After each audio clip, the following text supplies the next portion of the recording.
بقصص الانبیاء والمرسلین واکمل ایمان المسلمین والمؤمنین بولایت علی امیر المؤمنین علیہ السلام.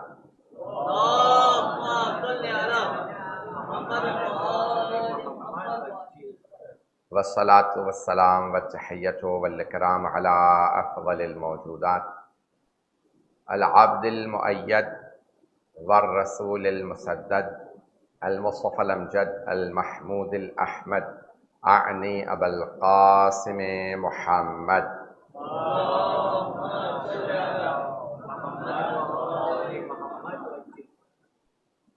وعلى روحه ونفسه وصهره ووصيه سید الاتقیاء والاصفیاء مولا الموالی امام المتقین علی بن ابی طالب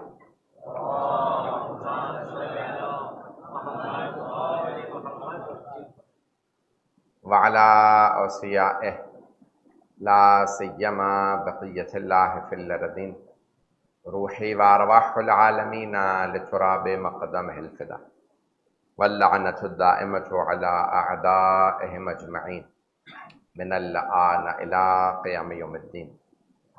أما بعد فقد قال الله الحكيم في كتابه الكريم بسم الله الرحمن الرحيم الذين يتبعون الرسول النبي الأمي الذي يجدونه مكتوبا عندهم في التوراة والإنجيل يأمرهم بالمعروف وينهاهم عن المنكر ويحل لهم الطيبات ويحرم عليهم الخبائث وَيَضَعُوا عَنْهُمْ إِصْرَهُمْ وَالْأَغْلَالَ الَّتِي كَانَتْ عَلَيْهِمْ فَالَّذِينَ آمَنُوا بِهِ وَعَزَّرُوهُ وَنَصَرُوهُ وَالَّذِينَ يَتَّبِعُونَ النُّورَ الَّذِي أُنزِلَ مَعَهُ أُولَٰئِكَ هُمُ الْمُفْلِحُونَ. صدق الله العلي العظيم. صلوات.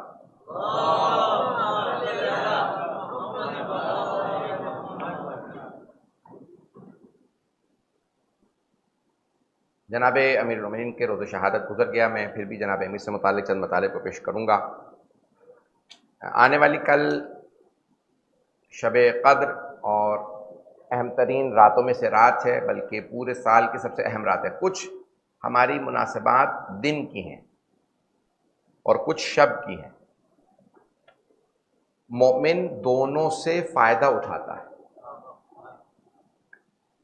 کچھ اعمال دن کے ہیں، کچھ شب کے. جمعے کا دن اہم ہے اور جمعرات جمعہ کے درمیانی شب اہم ہے. تو شب جمعہ کی بھی اہمیت ہے، اس میں شب کے اعمال ہیں، جیسے دعا کمیل ہے، زیارت سید الشہداء ہے، استغفار ہے، صلوات ہے، مختلف اعمال ہیں مختلف دنوں کے. اور خود روز جمعہ کے جیسے غسل ہے، صلوات ہے، نماز جمعہ ہے، ہر دن کی اپنی اہمیت ہے. مومن اسے کہتے ہیں کہ جو جیسی مناسبت ہو اس مناسبت سے فائدہ اٹھائے. یہ ایڈوانٹیج ہوتا ہے. کئی ایسے ہمارے ہوتے ہیں کہ ہم پورا سال محنت کرتے رہتے ہیں، لیکن ایک ایسی رات یا ایک ایسا دن ہوتا ہے جس سے انسان کئی برس کا فاصلہ طے کر لیتا. ہمیشہ فائدہ اٹھائیں، ہمیشہ ایڈوانٹیج لیں. اللہ نے جب مہلت دی ہوتی ہے تو اس مہلت سے فائدہ اٹھانا ضروری ہے. میں بھی آج ان کے پاس رکا ہوں گھر میں ان سے کہہ رہا تھا کہ حدیث کے الفاظ ہیں کہ اللہ سبحانہ وتعالیٰ فرماتا ہے کہ میں جب اپنے بندوں کے گناہوں کو دیکھتا ہوں تو چاہتا ہوں عذاب نازل کر دوں، لیکن جب 3 طبقات کو دیکھتا ہوں تو سارے عذاب ٹال دیتا ہوں. جب ایک سوسائٹی میں بوڑھے افراد کو دیکھتا ہوں جن کی ہڈیاں کمزور ہو گئیں، جب ماؤں کی گود میں چھوٹے چھوٹے بچوں کو دیکھتا ہوں، اور جب دعا کے لیے اٹھے ہوئے ہاتھ دیکھتا ہوں تو سب پہ سے عذاب ٹال دیتا ہوں. یہ دعائیں، یہ بزرگوں کا بیٹھنا، وہ جو گھر میں ایک بوڑھے دادا یا نانا موجود ہیں یا دادی یا نانی موجود ہیں جو اب کچھ نہیں کر سکتے، نہ زیادہ بات کر سکتے ہیں نہ بول سکتے ہیں، آپ کو معلوم ہی نہیں ہے ان کے صرف گھر میں رہنے کی وجہ سے اللہ کتنی رحمتیں نازل کرتا ہے. جب بھی دعائیں مانگنے لگیں گود میں اولاد لے لیں، چھوٹے چھوٹے بچوں کو گود میں لے لیں. کیوں؟ آپ کے گناہوں کی وجہ سے شاید دعا رد ہو جائے، اس بچے کی وجہ سے شاید دعا قبول ہو جائے. بچوں سے کہیں میری دعا پہ آمین کہنا. اس لیے اپنے بچوں کو اعمال میں لائیں. رضوان گرامی، مولا کائنات نے جب کسی نے سوال کیا مولا کیسے مانگیں کہ دعا قبول ہو، تو آپ نے فرمایا تھا زبان سے مت مانگو، ایسے مانگو جیسے چھوٹا بچہ ماں سے دودھ مانگتا ہے. کمالا لیکن چھوٹا بچہ تو بول ہی نہیں سکتا, وہ تو روتا ہے. مولانا نے کہا یہی تو سمجھانا چاہ رہا ہوں, زبان سے مت مانگو, رو رو کے آنسوؤں سے مانگو. ماں سمجھ جاتی ہے نا بچہ بھوکا ہے جب وہ روتا ہے, ویسے ہی اللہ بھی سمجھ جاتا ہے میرے بندے کو کچھ چاہیے جب وہ رو رہا ہوتا. تو مولا امیر نے مناجات سکھائیں. جو تصور ہے, توجہ کیجیے گا, ایک ہے دعا, ایک ہے مناجات, دو تصور. دعا ہے پکارنا, ٹو کال. لوگ ہیں میرے ساتھ؟ میں ہمیشہ ایک جملہ کہتا ہوں کہ مجھے مجمع کی قلت و کثرت نہیں گھبراتی. لوگ کم ہوں زیادہ ہوں, مجھے جو پڑھنا ہوتا ہے میں پڑھتا ہوں. ایسا گرامی تھوڑی سی توجہ کیجیے گا. دعا پکارنا, پکارا جاتا ہے, پکارتے ہیں, اردو والا جو آدمی وہ سمجھ جائے گا. پکارتے ہیں جو دور ہوتا ہے, جو دور ہو اسے پکارا جاتا ہے. تو دعا پکار رہے ہیں اللہ کو. مولا نے ایک اور تصور دیا, مناجات. مناجات ہے نجوہ سے. نجوہ کہتے ہیں سرگوشی کو, وسپر کرنا. پتہ نہیں لوگ ہیں یا نہیں, وسپر کرنا. مولا فرماتے خدا دور کب ہے کہ پکار رہے ہو, وہ شہرت سے زیادہ قریب ہے. سرگوشی کرو, مناجات کرو, بلکہ زبان سے مت بولو, آنسوؤں سے بولو, دل سے بولو. کہ مرحوم پروفیسر سبت جعفر شہید نے بڑے پیارے انداز سے کہا تھا کہ مکتب عشق میں مانگنا عیب ہے. مکتب عشق میں, مکتب یعنی اسکول آف لو, وہاں مانگنا عیب ہے. محبت میں مانگا نہیں جاتا, دیا جاتا. تو وہ پروفیسر سبت جعفر کہتے تھے مکتب عشق میں مانگنا عیب ہے. میں بھی خاموش ہوں, وہ بھی خاموش ہے. کہتے ہیں میں زری پہ گیا ہوں, مانگوں کس منہ سے, عاشق مانگتا نہیں ہے. تو کہتے ہیں میں نے آنسوؤں سے بتایا مجھے کچھ چاہیے. وہی مفہوم حدیث کا, وہی مناجات کا مفہوم. میں آج بہت سے اور مطالب لے کے آیا تھا, پیش کرنا چاہ رہا ہوں. رضوان گرامی کل جو شب قدر آ رہی ہے اس کے اعمال کے لیے اپنے آپ کو تیار کریں. ایک مفہوم پیش کرنا چاہتا ہوں جو میں آج تیاری کر کے آیا تھا, لیکن اگر اس کو میں پہنچا پاؤں, کہ تمام امت میں حتیٰ صحابہ سمیت سب میں اور جناب امیر میں بڑا فرق ہے. صحابہ کون ہیں؟ انتظار کرتے تھے آیت آئے تو ہم عمل کریں. صحابہ آیتوں کے انتظار میں رہتے تھے. They would wait for an ayat, a new ayat to come so they could practice. آیت آئے ہم عمل کریں. آیت آئی اقیموا الصلاۃ, نماز قائم کرو, صحابہ نے نماز پڑھی.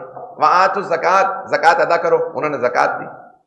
یا ایھا الذین آمنوا کتب علیکم الصیام کما کتب علی الذین من قبلکم لعلکم تتقون. اے ایمان والو, تم پہ روزے فرض کر دیے گئے ہیں, لکھ دیے گئے ہیں, جس طرح سے گزشتہ امتوں پہ لکھے گئے تھے, تاکہ تم متقی بن جاؤ. صحابہ نے روزے رکھے. وَلِلَّهِ عَلَى النَّاسِ حِجُّ الْبَيْتِ مَنِ اسْتَطَاعَ إِلَيْهِ سَبِيلًا.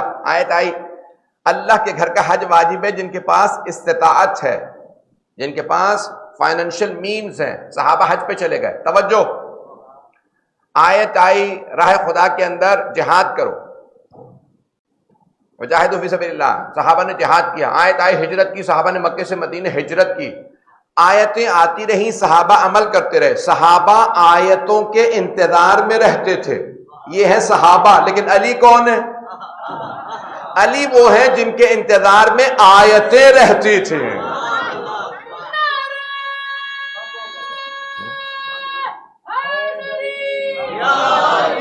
بھئی چند برس پہلے میں نے پڑھا تھا, آج ماشاءاللہ سے سارے سوشل میڈیا پہ ہر جگہ پہ لوگ پڑھ رہے ہیں, ٹی ویوں پہ پڑھ رہے ہیں.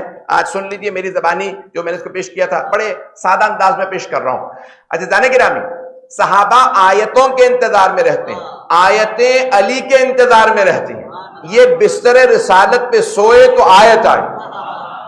انہوں نے راہ خدا کے اندر انگوٹھی رکوع کی حالت میں دی, آیت آئی. انہوں نے راہ خدا میں ذوالفقار اٹھائی, آیت آئی. خیبر کا در اکھاڑا, آیت آئی. وَيُعَذِّبُهُمُ اللَّهُ بِأَيْدِيكُمْ, سورہ توبہ اٹھا کے دیکھیے. اللہ فرماتا ہے اللہ اپنے دشمنوں پہ تمہارے ہاتھوں سے عذاب نازل کرے گا.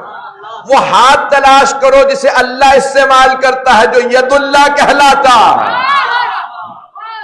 علی نے راہ خدا میں روٹیاں دی, آیت آئی. علی نے صدقہ دیا, آیت آئی. ہر مقام پہ آیتیں علی کے انتظار میں رہتی تھیں. امت میں صحابہ میں علی میں فرق ہے. ساری امت آیتوں کے انتظار میں، آیتیں علی کے انتظار میں.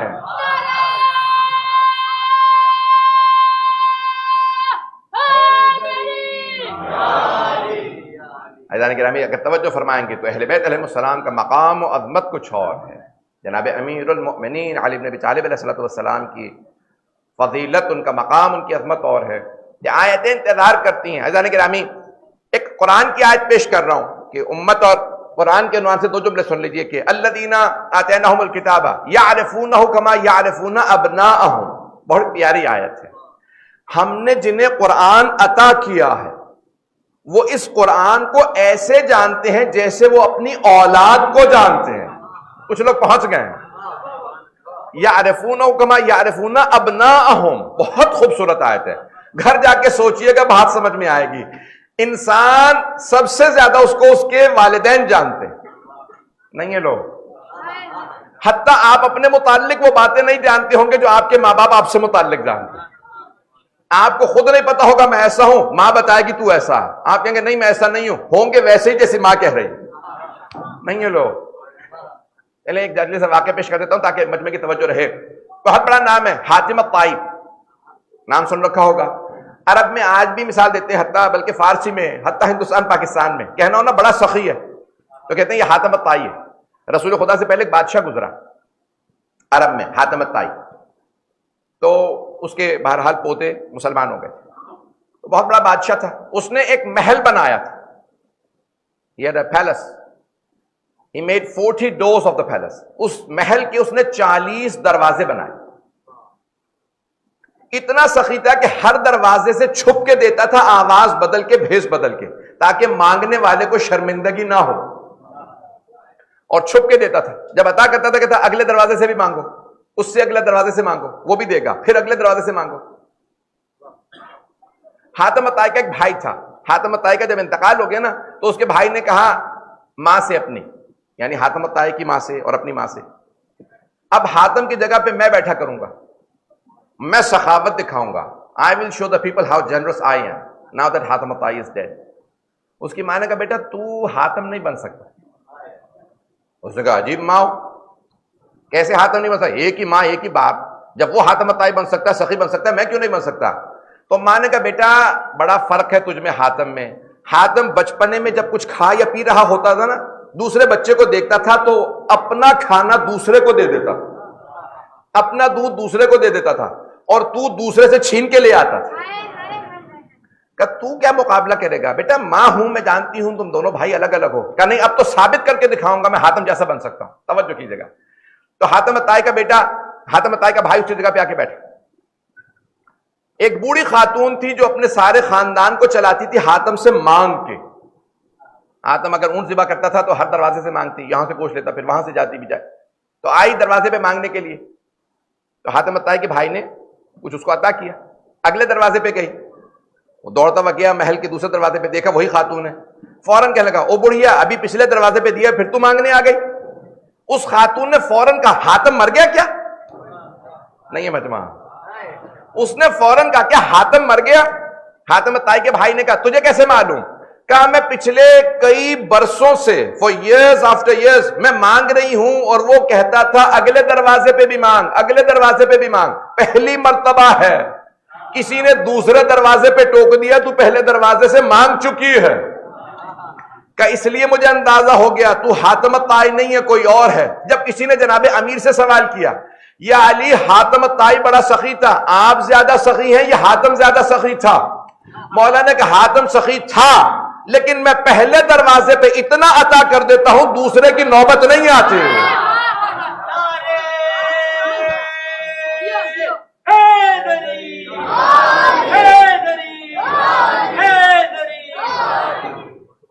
توجہ فرما رہے ہیں زیادہ کہ نام بھائی. مقصود جو تھا وہ مولا کے فضائل بھی ہیں اپنی جگہ پہ. جو میں پیش کرنا چاہ رہا ہوں وہ یہ ہے کہ ماں باپ جتنا اولاد کو جانتے ہیں کوئی نہیں جانتا. مجھے نہیں معلوم بات پہنچ رہی ہے نہیں پہنچ رہی. الذین آتیناہم الکتاب یعرفونہ کما یعرفون ابناءہم. جنہیں ہم نے کتاب عطا کی ہے، جو کتاب والے ہیں وہ اس کتاب کو ایسے جانتے ہیں جیسے اپنی اولاد کو جانتے ہیں۔ عزیزان گرامی، اوروں سے پوچھو کتاب سے دکھاؤ، علی سے پوچھتے نظر آئیں گے۔ مجھے نہیں معلوم لوگ ہیں یا نہیں۔ اور جب جناب امیر سے کہا یا علی قرآن سے دکھائیے، مولا نے اسی کے ہاتھ سے قرآن لیا، کھولا، کا یہاں پہ جواب ہے۔ کہا یا علی یہ بغیر آپ نے دیکھے کیسے بتایا؟ میں اپنے انداز سے پیش کروں، مولا نے قرآن کھولا ہوگا، آیت نے نکل کے سلام کیا ہوگا۔ مولا نے کہا اس آیت میں جواب ہے، تو اس نے کہا یا علی یہ بغیر دیکھے آپ نے کیسے بتایا؟ تو اب میں اپنے انداز سے پیش کروں کہ جو وارث قرآن ہوتا ہے وہ آیتیں تلاش نہیں کرتا، آیتیں اسے تلاش کرتی ہیں۔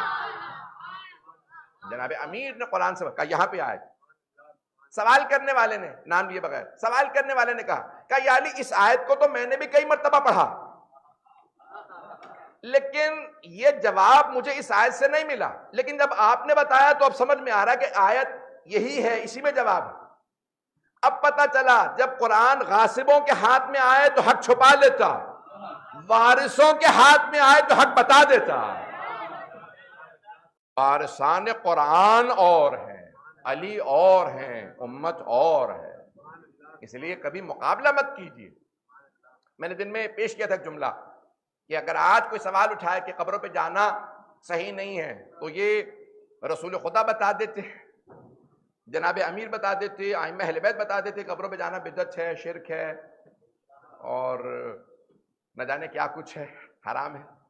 نہ جانے گرامی کردار بتاتا ہے، سرور کائنات اپنی والدہ گرامی کی قبر پہ بھی گئے، اور میں نے دن میں دلیل دی تھی کہ اگر آپ حج میں جائیں تمام مسلمانوں کے ہاں، جب آپ جائیں گے نا مکہ انشاءاللہ، تو خانہ کعبہ کے ساتھ ایک سیمی سرکل بنا ہے جہاں خود میزاب رحمت ہے، اسے کہتے ہیں حجر اسماعیل۔ تمام فقہ میں، تمام چاہے فقہ حنفی ہو، فقہ مالکی ہو، شافعی، حنبلی، اہل حدیث کے ہاں فقہ جعفری، تمام مسلمانوں کے تمام فقہ، حتیٰ جو تقلید کو نہیں مانتے اہل حدیث، ان کے یہاں بھی حجر اسماعیل کے اندر سے طواف جائز نہیں ہے۔ 3 کونوں سے آپ بالکل قریب میں طواف کر لیجئے، لیکن جب حجر اسماعیل پہ آئیں گے تو باہر سے طواف کرنا ہے، دیوار سے طواف نہیں کر سکتے۔ حجر اسماعیل طواف کے اندر ہونا ضروری ہے۔ پوچھو مسلمانوں سے حجر اسماعیل کیوں نام ہے؟ کیا کیونکہ حضرت اسماعیل، حضرت ہاجرہ اور 18 انبیاء کی قبریں ہیں یہاں۔ ہمت ہے تو ان کی قبریں کھودو، مردے کہیں اور لے جاؤ، نہیں تو پھر کہنا بند کر دو قبروں کا طواف حرام ہے۔ اگر قبروں کا طواف بدعت ہوتا تو اللہ حج میں قبروں کے طواف کو واجب قرار نہ دیتا۔ حضرت گرامی یہ قبریں موجود ہیں وہاں پہ، انبیاء کی قبریں۔ رسول اسلام کہہ دیتے کہ قبروں پہ نہیں جا سکتے، یہ سرور کائنات کا حضرت ابو طالب کی قبر پہ آنا، حضرت آمنہ کی اپنی والدہ گرامی کی قبر پہ آنا۔ آج آل سعود نے جناب آمنہ کی چند برس پہلے، 15 برس یا 20 برس پہلے قبر گرائی، یہ کہہ کے کہ نہیں یہ اسلام سے پہلے انتقال کر گئی تھی اس لیے مشرکہ تھی، کافرہ، اس لیے قبر گرا دی۔ اور سرور کائنات کی حدیث ہے ان اللہ حرم النار، اللہ سبحانہ و تعالیٰ نے جہنم کی آگ کو حرام قرار دیا، علی صلب نزلنی، اس صلب پہ جس میں رہا ہوں، یعنی میرے تمام اجداد پہ جہنم حرام ہے۔ اجداد پہ اگر جہنم حرام ہے اس کا مطلب ہے کوئی مشرک و کافر نہیں تھا، سب اہل ایمان ہیں۔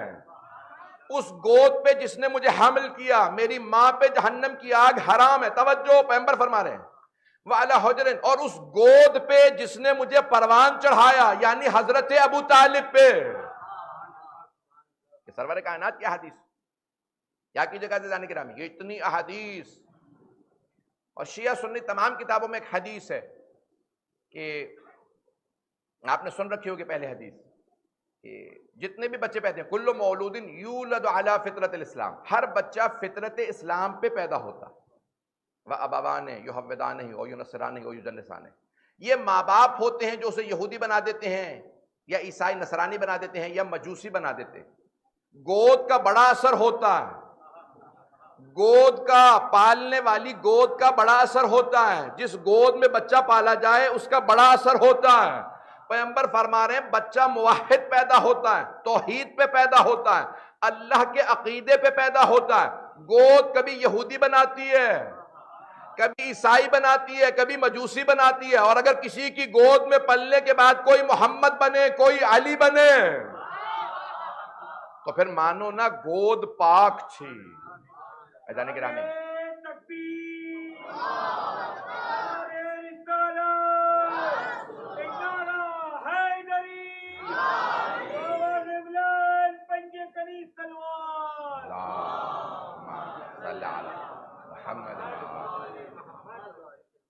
عزیزان گرامی، کہ جتنے میں جلدی جلدی کوشش کر رہا ہوں کہ جوابات آپ کی خدمت میں پیش کرتا چلا جاؤں، کہ ہمارے نوجوانوں کے بچوں کے ذہن میں سوال اگر کبھی ابھرے تو ہم قبروں کی عبادت نہیں کرتے،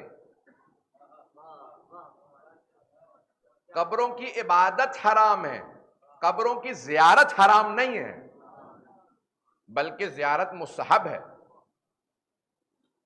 یہ جو ہمارے ہاں خود عام مومن کی قبر پہ جائیں تو آپ کو سبق ملتا ہے، جاؤ جا کے اس کو سلام کرو، فاتحہ پڑھو۔ ہمارے بھائی کہتے ہیں نہیں، فاتحہ قرآن پڑھنے کا کوئی فائدہ ہی نہیں، مرحوم کے لیے، میت کے لیے قرآن پڑھنے کا کوئی فائدہ نہیں، اسے پہنچتا نہیں۔ ہم بھی کہتے ہیں جو اہل بیت کا دشمنوں سے نہیں پہنچتا، صرف ماننے والے کو پہنچتا، اس لیے ہمارے مرحومین کو پہنچتا ہے، اس لیے ہم پڑھتے ہیں، جہاں نہیں پہنچتا نہ پڑھو۔ اور ایک ہمارے عالم دین سے بحث کرے چلے جا رہے تھے، ایک صاحب، انہوں نے بہت دلیلیں دی، کہا نہیں آپ کی اس کتاب میں موجود ہے، اس میں بہت دلیلیں دی، نہیں مانا، تو کہا ٹھیک ہے پھر آپ کے باپ پہ لعنت۔ انہوں نے فوراً گریبان پکڑے، کہا مولانا کتنی جرت آپ کی، آپ میرے باپ پہ لعنت کر رہے ہیں۔ کہا جب فاتحہ نہیں پہنچتی تو لعنت کیسے پہنچ گئی؟ کیسے پہنچ جاتی ہیں یہ چیزیں؟ عزیزان گرامی، اس کا مطلب ہے دل میں کچھ اور ہے۔ میں نے خود اپنی آنکھوں سے دیکھا، امام کعبہ، پکچرز موجود ہیں، پاکستان آیا تو پاکستان کے نام لینا مناسب نہیں تھا، چلیں منہ سے نکل گیا، پاکستان کے عالم کا بھی نام نہیں لوں گا، امام کعبہ کا بھی نام نہیں لینا چاہیے تھا، چلے میرا ویسے بھی سعودیہ کا ویزا بند ہے، خدا انہیں پوچھے۔ تو اب یہ آئے امام کعبہ، ساری دنیا کو سکھا رہا ہے قبروں پہ جانا حرام، بدعت، شرک، فاتحہ نہیں پڑھ سکتے، اور جس پاکستانی عالم دین نے اس کو بلایا تھا، جا کے اس کی ماں کی اور باپ کی قبر پہ فاتحہ پڑھ کے آیا، تصویریں موجود ہیں۔ پاکستان کے اکثر مسلمان اعتراض کرنے لگے، امام کعبہ نے ہمیں تو سکھایا ماں باپ کی قبروں پہ فاتحہ نہ پڑھو، اور یہ جو مولانا صاحب ہمارے یہاں صبح و شام بدعت کے فتوے دیتے ہیں، اپنے ماں باپ کی قبر پہ فاتحہ پڑھوا رہے ہیں۔ اس کا مطلب ہے یہ قبروں کے اوپر فاتحہ سے اعتراض نہیں ہے، آل محمد کی زیارت پہ اعتراض ہے۔ جب لوگ جائیں گے تو بہت سے معاملات آشکار ہوں گے، جب جائیں گے انہیں معلوم ہوگا کون ہے، پھر اس کی تاریخ معلوم کریں گے، اس کی بایوگرافی معلوم کریں گے۔ عزیزان گرامی، آج جو عظمت جناب امیر علیہ السلام کی، کہ اللہ سبحانہ و تعالیٰ نے دنیا میں جناب امیر کی زیارت کا اتنا ثواب رکھا، بعض جگہوں پہ ہے کہ جتنی مولا کائنات کو ائمہ پہ اپنے 11 نسل میں بیٹوں پہ فضیلت ہے، اتنی ہی آپ کی زیارت کی بھی فضیلت ہے، اتنی زیادہ، اتنی زیادہ احادیث مولا کائنات کے متعلق، اتنی آیات، سرور کائنات کا بار بار کہنا، مجھے سب سے زیادہ علی سے محبت ہے۔ یہاں تک بس ایک حدیث پیش کر رہا ہوں، بلکہ آیت بھی ہے، آیت نجوہ، طیر مشوی، یعنی ایک آسمان سے اللہ نے جنت سے نازل کیا بنا ہوا بٹیر یا تیتر، جو بھی کہہ لیجیے آپ، فرشتے لے کے نازل ہوئے، کہ یا رسول اللہ، اللہ نے آپ کے لیے بھیجا ہے، تو رسول خدا نے فوراً ہاتھ بلند کیے، کہ پروردگارا اس شخص کو بھیج دے جو تجھے اور مجھے سب سے زیادہ محبوب ہے، تاکہ میرے ساتھ وہ اس دسترخوان پہ شریک ہو جائے۔ سارے صحابہ موجود تھے، کہتے ہیں کہ ہم سب نے دیکھا کہ جیسے پیغمبر نے ہاتھ اٹھائے دعا کی تو فوراً ہی علی بن ابی طالب آ گئے۔ رسول خدا نے کسی اور سے نہیں کہا کہ میرے بھائی آئیے میرے ساتھ شریک ہو جائیے، اللہ نے میرے اور آپ کے لیے جنت سے طیر مشوی نازل کیا۔ عزیزان گرامی، یہ مقام و عظمت، ہر مقام پہ سرور کائنات نے جناب امیر کو یاد کیا، ہر مقام پہ، ہر جنگ میں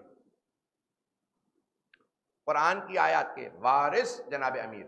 بس میں ایک واقعے کی طرف اشارہ کروں گا، میں کیونکہ اصل میں شاید ممبر پہ لیٹ سے آیا ہوں، میں ٹائم یاد نہیں مجھے، میرے خیال میں ہاف این آور نہیں ہوا ہے، چلے انشاءاللہ ٹائم ہے تو ایک واقعہ پیش کرنا چاہتا ہوں۔ عزیزان گرامی، جناب امیر کی خوشنودی کے لیے باوجہ بلند صلوات۔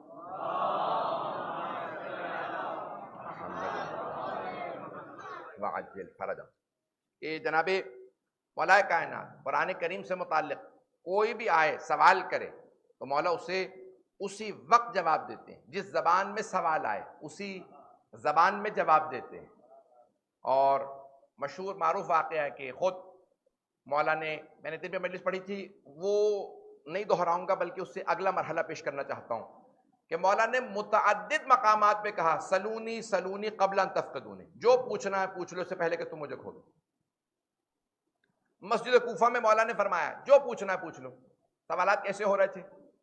وہی کیا کھاؤں گا، بال کتنے ہیں سر میں، آج یہ کیا ہوگا وہ، یعنی پھر مولا نے فرمایا سوال کرو تو سیکھنے کی غرض سے، علم حاصل کرنے کے لیے، امتحان لینے کے لیے نہیں. میرا امتحان مت لو، مجھے اذیت مت، اپنے علم کے اظہار کے لیے سوال مت کرو. کئی لوگ سوال کرتے ہیں اگلے کا امتحان لینے کے لیے، کئی سوال کرتے ہیں اپنے علم کا اظہار کرنے کے لیے، میں کتنا جانتا ہوں. مولا نے فرمایا نہیں، سوال کرو تو خود اپنے علم کے حاصل کرنے کے لیے. مولا کائنات کہہ رہے ہیں سوالات اپنی جگہ پہ ہو رہے ہیں. اتنے میں ایک مرتبہ دیکھا کہ بزرگ ہیں، سر پہ امامہ ہے، کمر پہ پٹکا باندھ رکھا ہے، ہاتھ میں عصا ہے، کمر جھکی ہوئی ہے، مجمع کو چیرتے ہوئے آگے بڑھے اور فرمانے لگے یا امیر المؤمنین. ان کے سوال کا انداز بتا رہا ہے یہ کسی اور درجے پہ ہے. انہوں نے یا علی نہیں کہا یا امیر المؤمنین، اے مؤمنوں کے امیر. مولا کے القاب میں کہتے ہیں سب سے بڑا لقب امیر المؤمنین. کیوں؟ یعنی ہر مومن کے جتنے بھی مناقب ہوں، فضائل ہوں، اگر کوئی اہل ایمان ہے، تمام اہل ایمان پیغمبر سے لے کے قیامت تک ہر ایمان والے کے سردار کا نام علی ہے. نہیں پہنچا سکا یار، نہیں پہنچا سکا، مجھے نہیں معلوم لوگ ہیں یا نہیں ہیں. یعنی جس کا جتنا بھی مقام ہو، جتنی بھی فضیلت ہو، جتنا بھی علم ہو، کسی بھی فیلڈ کا ماہر ہو، جتنا مقام رکھتا ہو، اس کے سردار مولا کائنات. یعنی مولا تمام سے قیامت تک کے لیے. چلیں ایک جملہ پیش کر دوں، شاید اس سے بات واضح ہو جائے. یہ بھی ہمارے عالم نہیں ہیں، فرماتے ہیں کہ میں نے صحابہ کے جتنے مناقب دیکھے، اہل سنت کے عالم ہیں، کہتے ہیں میں نے صحابہ کے جتنے مناقب دیکھے، ان کے تمام مناقب میں نے علی کو تمام صحابہ کا سردار پایا. اور وہ خود ہی کہتے ہیں میں نے 70 علی کے ایسے فضائل دیکھے جس میں کوئی صحابی شریک ہی نہیں ہے. ہمارے عالم نہیں ہیں، وہ کہتے ہیں کہ جناب امیر یا کوئی شریک ان کے فضائل مناقب. مولا نے کہا سلونی، جو پوچھنا ہے پوچھ لو. تو اب ایک مرتبہ ایک ہستی میں نے ذہن میں مجھے ہے کہ میں جو پیش کر رہا ہوں. سر پہ ماما آگے بڑھے، سوال کیا یا امیر المؤمنین، چند دنوں سے مجھے کچھ سوال تنگ کر رہے ہیں، چاہتا ہوں آپ سے سوال کر لوں. مولا نے ایک مرتبہ مسکرا کے دیکھا کہ جو چاہیے سوال کیجئے. تو ایک مرتبہ انہوں نے اپنی زبان میں کہا لیکن میں اپنی زبان میں سوال کروں گا. مولا نے ان کو انہی کی زبان میں جواب دیا. صحابہ سے نہیں کہا مجھے انٹرپریٹر چاہیے، مجھے مترجم چاہیے. عزیزان گرامی، لوگ کہتے ہیں معاذ اللہ رسول خدا ان پڑھتے. ہمارا عقیدہ یہ ہے رسول خدا اور ائمہ اہل بیت دنیا کی ہر زبان سمجھتے ہیں، ہر زبان میں جواب دیتے ہیں. نہیں ہے مجمع؟ تعجب یہ نہیں ہے کہ وہ ہر زبان سمجھتے ہیں، تعجب تب ہے جب وہ زبان نہیں سمجھتے. حجت خدا کیسے؟ جب سب پہ حجت ہے تو ہر زبان سمجھنا ضروری ہے، وإلا حجت خدا نہیں ہے. مجھ پہ حجت ہے، میں عربی جانتا ہوں. سواحلی والوں پہ حجت نہیں ہے کیونکہ سواحلی نہیں جانتے. مجھے نہیں معلوم لوگ ہیں یا نہیں ہے مجمع میرے ساتھ اس وقت. 10ویں امام سامرہ میں ہے. متوکل نے 50 غلام خریدے افریقہ کے ایک ملک سے، بہت قداور تھے. اپنے ایک آدمی سے کہا، واقعہ مکمل نہیں کر پا رہا ہوں کیونکہ وضاحت کے اندر آپ لوگ وقت لے رہے ہیں، اگر کوئی اشارہ کر دینا تو آگے بڑھ جاتا ہے آدمی کہ سمجھ میں آ گیا. جب آپ خاموش رہتے ہیں پتہ نہیں چلتا سمجھ میں آیا نہیں آیا.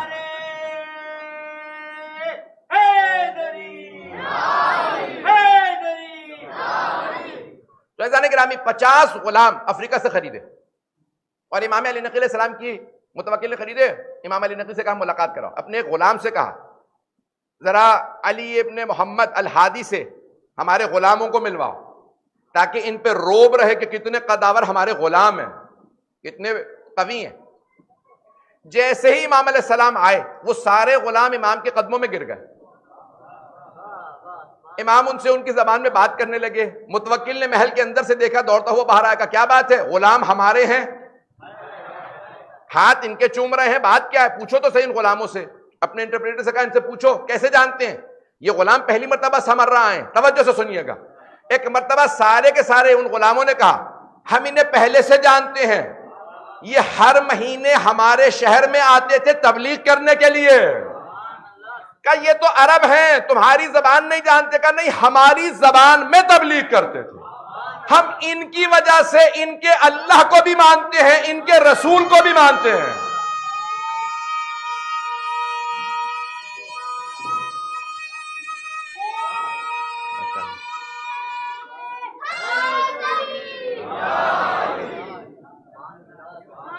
یہ بچے میں اپنے ساتھ نہیں لے کے آیا ہوں, یہ یہاں کی ماؤں نے تربیت کی ہے. خدا ایسے والدین کو سلامت رکھے جو بچوں کو ولائے آل محمد سکھا رہے ہیں. اس سارے دنیا کے بے ایمانی کے سیلاب میں سب کچھ بہہ جائے گا, باقی رہے گا تو آل محمد پہ عقیدہ باقی رہے گا. جو نجات کا سبب بنے گا وہ یہ آل محمد کے اوپر عقیدہ نجات کا سبب بنے گا. عزیزان گرامی, جب سوال کیا ان ہستی نے, بزرگ نے, سب تعجب کرنے لگے. انہوں نے علی سے سوال کیا اپنی زبان میں, علی کو ان کی زبان کیسے آتی ہے؟ وہ اٹھے اور انہوں نے ایک مرتبہ کہا میں گواہی دیتا ہوں آپ رسول خدا کے وصی برحق ہیں, آپ کو حق حاصل ہے کہ آپ کہیں سلونی سلونی. مجمع تعجب کرنے لگا, وہ اٹھے چلے گئے. مولا نے ایک مرتبہ فرمایا یہ میرے بھائی خضر ہیں, یہ میرے بھائی خضر ہیں, انہیں کچھ سوالات چند دنوں سے تنگ کر رہے تھے, مجھ سے سیکھنے کے لیے آئے تھے. عزیزان گرامی, اگر سورہ کہف آپ کے ذہنوں میں ہو, اللہ کے نبی موسیٰ علیہ السلام کو, جو رسول بھی ہیں, صاحب کتاب ہیں, صاحب امت ہیں, صاحب شریعت ہیں, سیکھنا ہو تو خضر کے پاس جائیں, خضر کو سیکھنا ہو تو علی کے پاس آئیں. عزیزان گرامی, ہم ایک ایسے نظام کے ماننے والے ہیں, مثل نظام ولایت کے ماننے والے ہیں. یہ ولایت کا نظام ہے, ہم ائمہ اہل بیت علیہ السلام کی مناقب و فضائل کے قائل. بس میں نے ذہن کو تمام کیا. یہ دن گزر رہے تھے جہاں مولا کوفہ شہر میں اپنے گھر میں تھے. کچھ لوگوں نے کہا کہ امام حسن مجتبی علیہ السلام کی خدمت میں, مولا ہم طبیب لے کے آنا چاہتے ہیں. طبیب سمجھتے ہیں نا, جیسے آپ لوگ کہتے ہیں ڈاکٹر. اس زمانے کا طبیب, لازمی نہیں ایلوپیتھی کا, اس زمانے میں ہربل میڈیسن کے لوگ ایکسپرٹ تھے, بہت قابل تھے. کہا مولا طبیب لے آئیں. امام حسن نے منع نہیں کیا, کہا میں اپنے بابا سے پوچھتا ہوں, تربیت کر رہے ہیں, امام کی اجازت کے بغیر کچھ نہ کرو. کہا بابا کوفے والے جمع ہوئے ہیں کہ ہم طبیب کو لانا چاہتے ہیں. مولا علی نے منع نہیں کیا. علماء کہتے ہیں جناب امیر سے بڑا کوئی طبیب نہیں ہے. توجہ ہو بھئی, علی سے زیادہ تو کوئی قابل نہیں تھا, جتنا بھی بڑا طبیب ہو مولا علی سے زیادہ نہیں ہے. لیکن مولا نے منع نہیں کیا دو وجہ سے. ایک, میرے شیعہ میرے لیے طبیب لائے, منع نہیں کروں. دوسرے, اگر منع کروں گا تو میرے شیعہ کہیں گے مولا نے طبیب کو نہیں بلایا تھا, مولا نے علاج نہیں کرایا, میں بھی طبیب کے پاس نہیں جاؤں گا. مولا نے کہا نہیں, طبیب کو آنے دو تاکہ میرا کوئی شیعہ منع نہ کرے, میں ڈاکٹر کو نہیں دکھاؤں گا, آنے دو. آپ جانتے ہیں نا طبیب کیا کرتا ہے, وہ زخم دیکھتا ہے.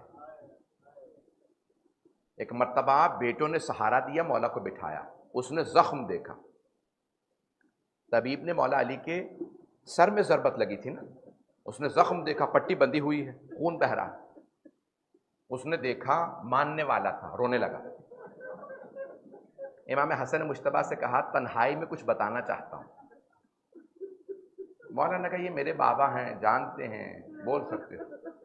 کہا جس ملعون نے ضربت ماری ہے نا, ابن ملجم نے, اس نے اس تلوار میں زہر بجھا رکھا تھا. It was poison in it. اچھا, کہا اتنا زہر دیا ہے کہ اگر سارے کوفے والوں کو وہ زہر دیا جاتا سب مر جاتے. شیر خدا 2 دن تک تڑپتے رہے. اس طبیب نے دیکھا. اب اگر میری طرف دیکھ سکے ایک جملہ پیش کروں. ایک مرتبہ اس طبیب نے جملہ کہا, کہاں؟ گھر سے باہر. مولا حسن کے ساتھ باہر آیا, کہا مولا مجھے اجازت دیجیے میں جا رہا ہوں. کہا مولا شہادت کو اب روک نہیں سکتا، مولا کے پورے جسم میں زہر پھیل چکا ہے، اتنا اس نے زہر دیا ہے، پورے جسم میں زہر۔ کہا اب شہادت رک نہیں سکتی، تاخیر کرنے کے لیے جتنا ہو سکے اپنے بابا کو دودھ پلائیے، بس دودھ شہادت کو دیر کر دے گا۔ کہاں پہ کہا اس نے؟ بیت الشرف کے، مولا کے گھر کے دروازے پہ۔ میٹر دیکھیے گا، جب وہ طبیب کہہ رہا تھا نا جتنا دودھ پلائیں شہادت اتنی دیر سے ہوگی، ایک یتیم بچے نے سن لیا۔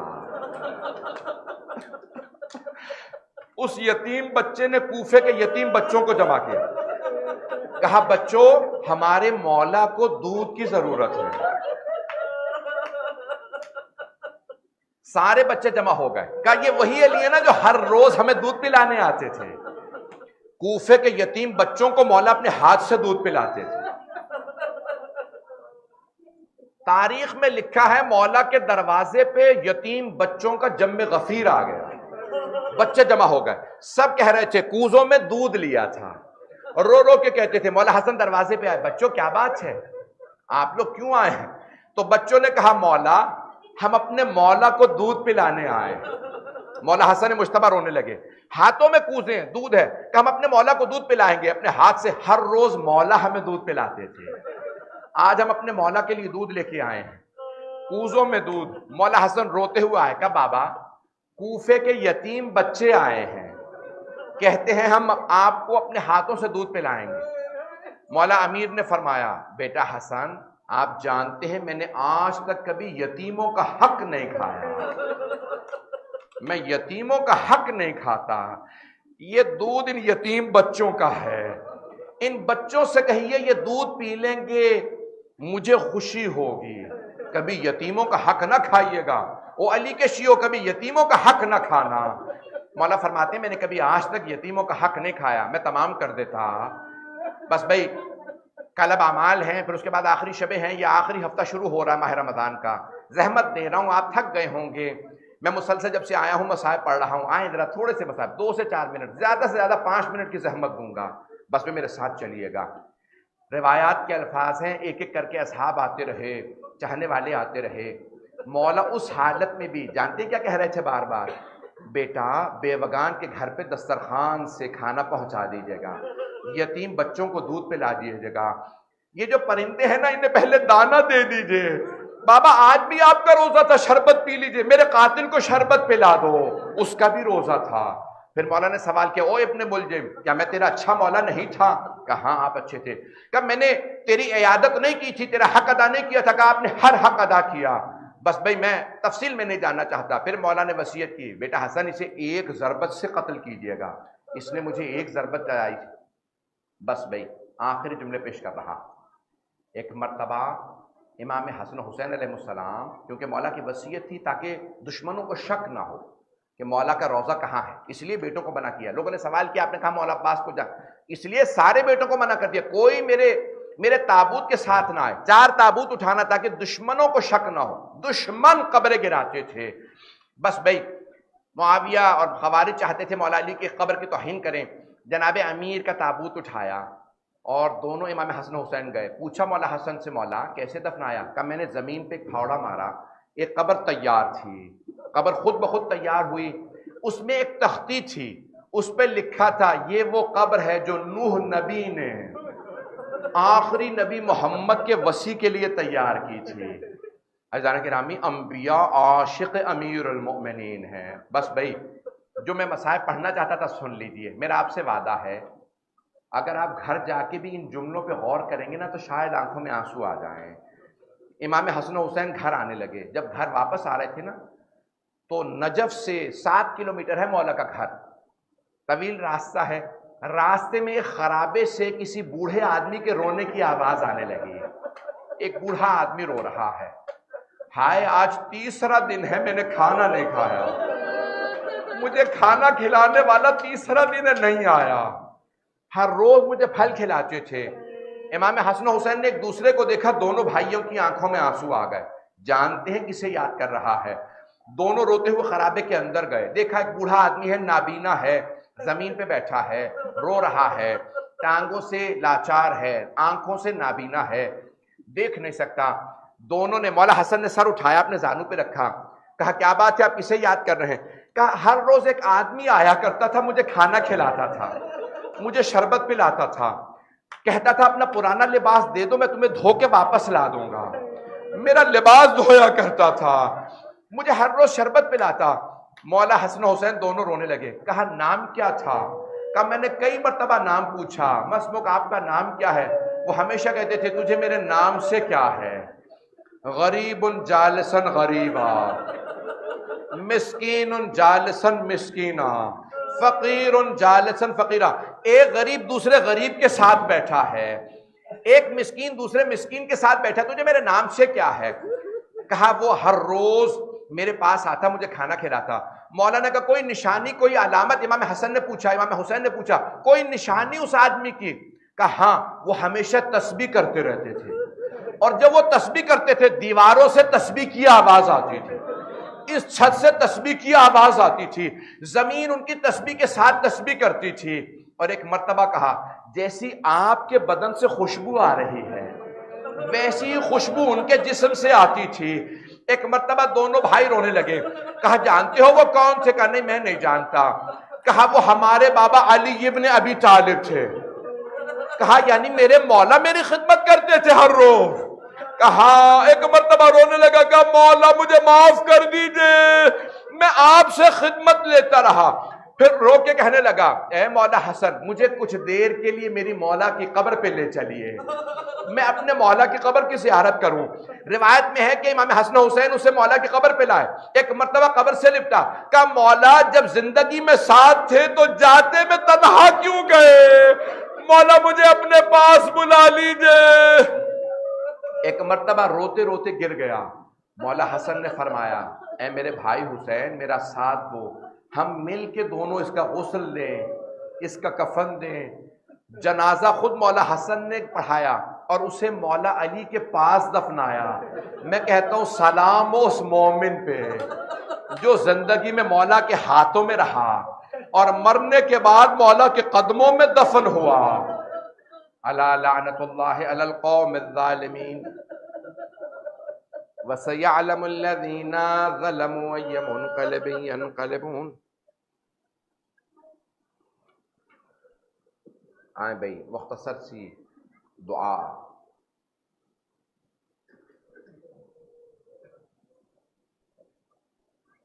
پروردگارا تجھے واسطہ اپنے عزت و جلال کا، تجھے واسطہ جناب امیر کی عظمتوں کا، ان کے فضائل کا واسطہ، ان کے مصائب کا واسطہ، پروردگارا ہم سب کو زندگی میں بار بار جناب امیر المؤمنین کی زیارت نصیب فرما، آخرت میں ان کی شفاعت نصیب فرما۔ پروردگارا ہمارے بہت سے مومنین مومنات مریض ہیں، سب کو شفائے کاملہ عاجلہ عنایت فرما۔ پروردگارا بہت سے لوگوں نے التماس سے دعا کی ہے، سب کی دعائیں مستجاب فرما۔ بے اولادوں کو اولاد عنایت فرما، اولاد والوں کی اولاد کو نیک و صالح بنا۔ بس بھئی یہ آخری عشرہ ہے ماہ رمضان کا، 21واں روزہ بھی گزر گیا، اب آخری عشرے میں ہیں، مل کے دعائیں کیجیے گا۔ اب تک اگر دعائیں قبول نہیں پروردگارہ اب ہماری دعائیں قبول فرما لے۔ پروردگارہ اب تک اگر ہمارے اعمال قبول نہیں ہوئے تو اب ہمارے اعمال قبول فرما لے۔ ہماری نمازیں، یہ روزے، یہ قرآن، یہ مجالس اپنی بارگاہ میں قبول فرما لے۔ پروردگارہ تجھے واسطہ اپنے عزت و جلال کا، دنیا کے حالات بہت سے خراب ہیں، خاص طور سے افغانستان میں بہت زیادہ حالات خراب ہیں، ہندوستان پاکستان میں بھی، لیکن افغانستان میں بہت، مسلمانوں کے ہر جگہ حالات خراب ہیں، ایران عراق میں، شام میں، بحرین میں، یمن میں، فلسطین میں، نائجیریا برما میں، یہاں جہاں جہاں پروردگارہ تمام کے تمام مؤمنین کی، مسلمانوں کی حفاظت فرما، سب کے جان مال عزت آبرو کی حفاظت فرما۔ پروردگارہ جو ہاتھ بلند ہیں کسی کو رد نہ فرما، جتنے بھی افراد یہاں موجود ہیں سب کی دعائیں مستجاب فرما، ہمارے تمام مرحومین کی مغفرت فرما، ان کی قبروں کو منور فرما، ہمیں اور ہمارے تمام مرحومین کو جناب امیر المؤمنین کی شفاعت نصیب فرما۔ پروردگارہ اس وقت ہم جہاں دیکھ رہے ہیں دنیا کے حالات سخت خراب ہیں، پروردگارہ دنیا سے ظلم کا خاتمہ فرما، جنت البقیع جنت معلیٰ دوبارہ تعمیر ہوتا دیکھنا نصیب فرما۔ شام میں ابھی بھی داعش حملے کر رہے ہیں. پروردگارا جناب زینب کی، جناب سکینہ بنت الحسین، جناب رقیہ بیویوں کے روضوں کی حفاظت فرما، دشمنان اہل بیت کو نیست و نابود فرما، داعش و طالبان کو، آل سعود کو غارت فرما. پروردگارا ہمیں ہماری ان گنہگار آنکھوں کو صاحب الزمان کا ظہور دیکھنا نصیب فرما. ربنا تقبل منا انك انت السميع العليم بحق محمد وآلہ الطیبین الطاہرین المعصومین. ایک سورہ فاتحہ حاضرین کے تمام مرحومین کے لیے، تمام مومنین مومنات کے لیے، خصوصاً ان مومنین مومنات کے لیے جن کی قبروں پہ اب کوئی فاتحہ پڑھنے والا نہیں، ان سب کے لیے الفاتحہ. بسم اللہ الرحمن الرحیم.